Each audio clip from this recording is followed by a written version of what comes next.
Hello everyone, and welcome back to my channel, where everything you're about to hear and see has been done in one take. I'm your host, the One Take Man. Currently a little bit under the weather, but fuck it. I decided I'm just gonna record a video regardless.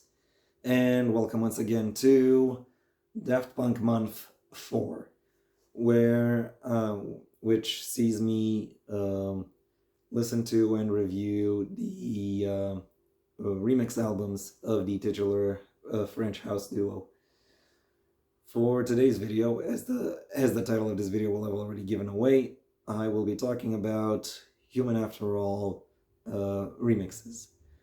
Originally released on the 29th of March 2006 as a Japan exclusive, this album consists of 10 tracks, but same as the original Human After All album, but only about 5 of the tracks of Human After All are remixed, on the remix album.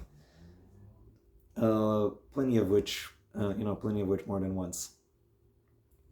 Obviously, um, this album was re-released on the 17th of June 2014, with 4 bonus tracks added to it, as well as released internationally digitally on the 9th of August of the same year, with a fifth bonus track attached to it. As Additionally, a vinyl release is slated for this remix album on November 28th of 2025, after the date of this video's production, but obviously before its release.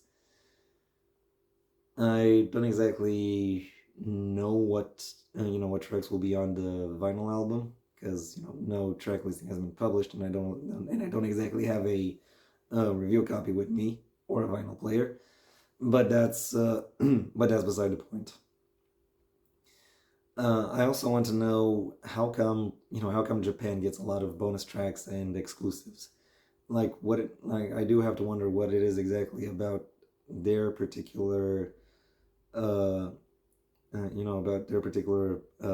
market laws that make bonuses or exclusives interesting on one hand for producers, on the other hand potentially for artists, or for labels.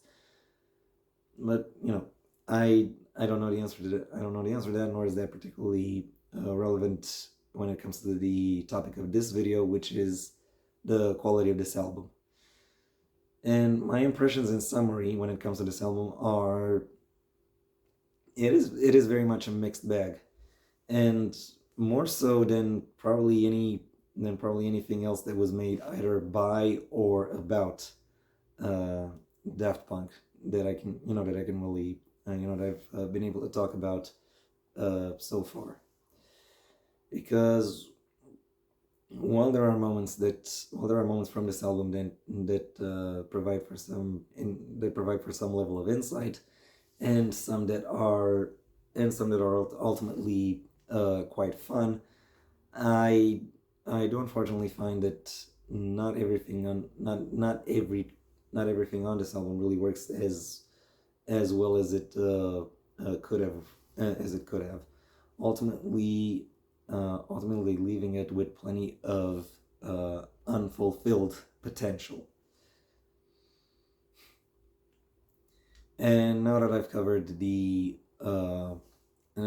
broad topics of this album, and I've covered my broad impressions of this album, it's time I dig into some specifics. I will fully admit to going into this album with some level of bias, because if you'll recall my review of Human After All, the studio album, you'll know that it is my least favorite Daft Punk studio album. I criticize pretty much all of the tracks for being, to some extent, underbaked or excessively repetitive. And I was thinking that if these tracks were to be remixed, uh, it would do it would do them a lot of good to add a little bit more texture, a little bit more personality to them, and to a certain degree, I did actually get my wish fulfilled, because the first half of the initial release and the first third of the complete release, so to speak.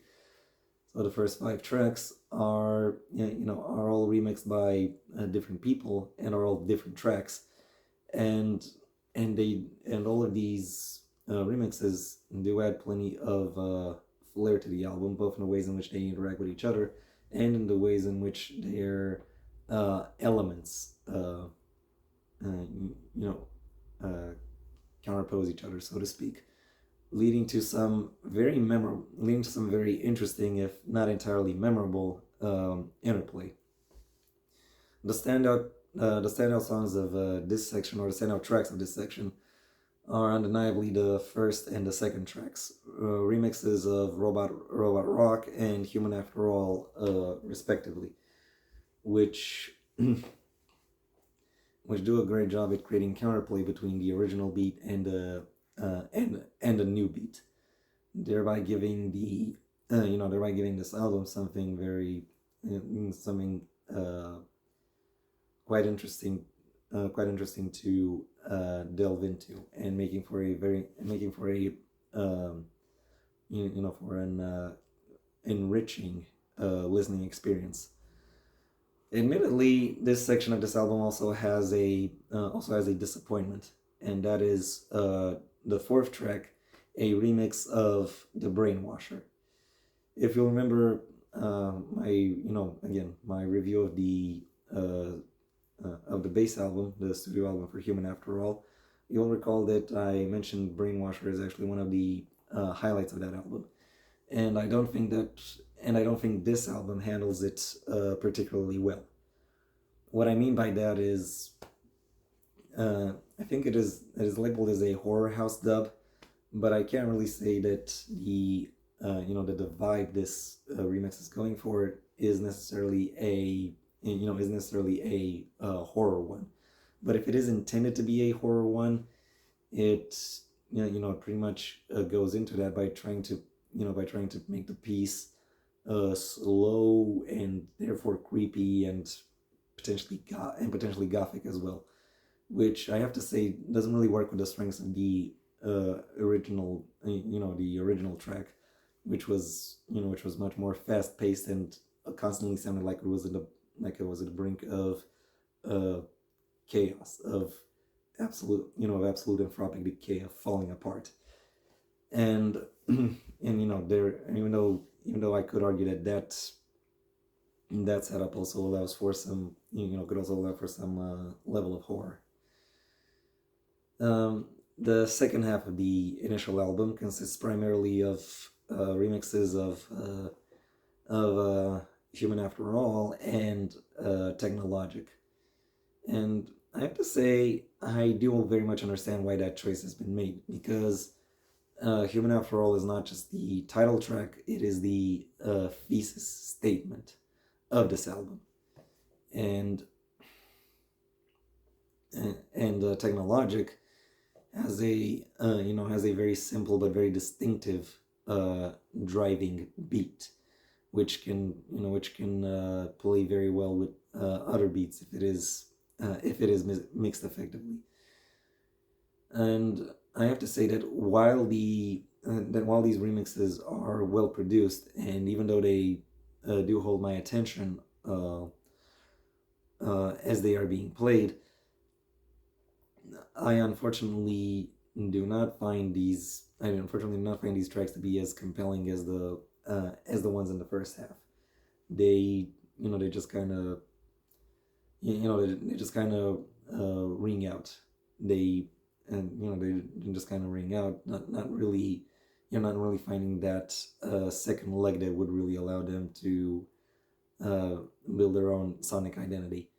The one exception to that, and the one track of this section of the album that stands out, is one that stands out, unfortunately, for all the wrong reasons, namely the Maximum Overdrive mix of Robot Rock, which I've already described in my ranking of the Daft Punk's music videos as the as a compilation of the worst parts of Robot Rock.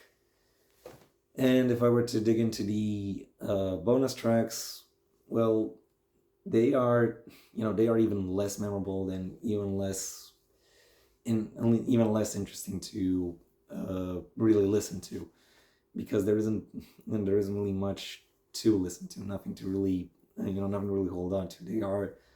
They are very much sonic window dressing. They are put there to kind of just hold play, so to speak. The one exception to that, is the closer of this new extended album, which does actually manage to be very smooth and very engaging, and provides a very pleasant conclusion to this, to the broader listening experience that is going through this album. Overall, while I find some aspects of this album to be captivating, it unfortunately doesn't really have enough pieces put together in an interesting enough manner to where I can really say that that it is particularly exciting to go through. My final rating for Human After All Remixes is a 3 out of 5. And that was my review. Thank you for your attention. If you enjoyed it, well then please like the video, maybe even share it wherever you think other people will also like the video. If you have anything to add, either to the album or to my review of it, that's what the comment section is for. And if you want to see when my next video gets released, well then please subscribe, and ideally also ring the bell or do whatever else YouTube will ask of you in order to keep you notified. Hopefully my throat will be better by then. I also have a main channel where you can hear me talking about the print medium and selected works therein. So if that sounds interesting to you, then I suggest you go ahead and check it out. If, however, you want to hear more about my thoughts on topics outside of that, then I suggest you stay on this album, on this channel, and go for my extensive backlog. Where aside from album reviews, I also do reviews, retrospectives, and pitches for television and cinema, as well as touching upon a variety of other topics such as video games and politics. Occasionally, maybe even mixing them. Who knows? If that doesn't interest you either, then I suggest you go ahead and do whatever you want the rest of your day, because it is your day after all. And yeah, that was it for me. So until next time, I have been the One Take Man.